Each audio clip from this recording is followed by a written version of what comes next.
నారాయణుడు అంటే యజ్ఞో వై విష్ణు, యజ్ఞస్వరూపమే రామాయణం.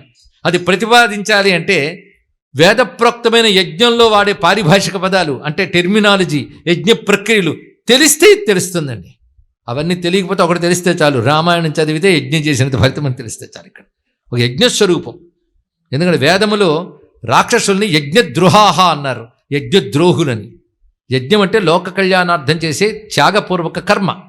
దానికి ఎవరు ద్రోహాలు తలపెడతారో వాళ్ళని రాక్షసులు అంటారు, వాళ్ళు యజ్ఞద్రోహులు.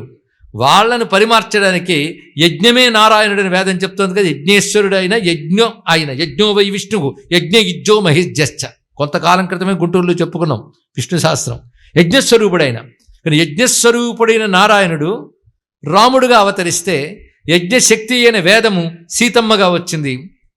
అప్పుడు యజ్ఞద్రోహులైన అసురుని సంహరించడానికి యజ్ఞములో ఆరాధింపబడే దేవతాంశలతో వచ్చినటువంటి వానరవీరులందరూ కలుపుకుని వెళ్ళాడు. వెళ్ళి ఏం చేశాడు? యజ్ఞద్రోహుని పరిమించాడు. ఇది పరిశీలిస్తే మొత్తం యజ్ఞమే, మొత్తం రామాయణం కనబడుతుంది. అది యజ్ఞంలో ప్రధానం అగ్ని అండి.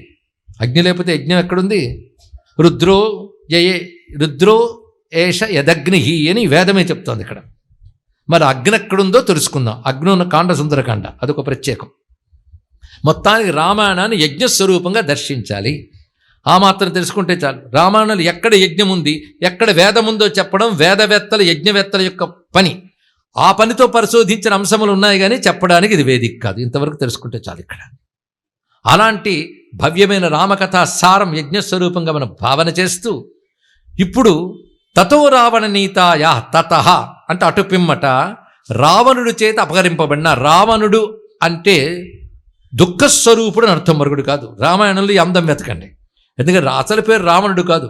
రావణుడు కథ మనకు కనబడుతుంది రామాయణంలోనే ఉత్తరకాండలో. అక్కడ స్పష్టంగా చెప్పబడుతుంది.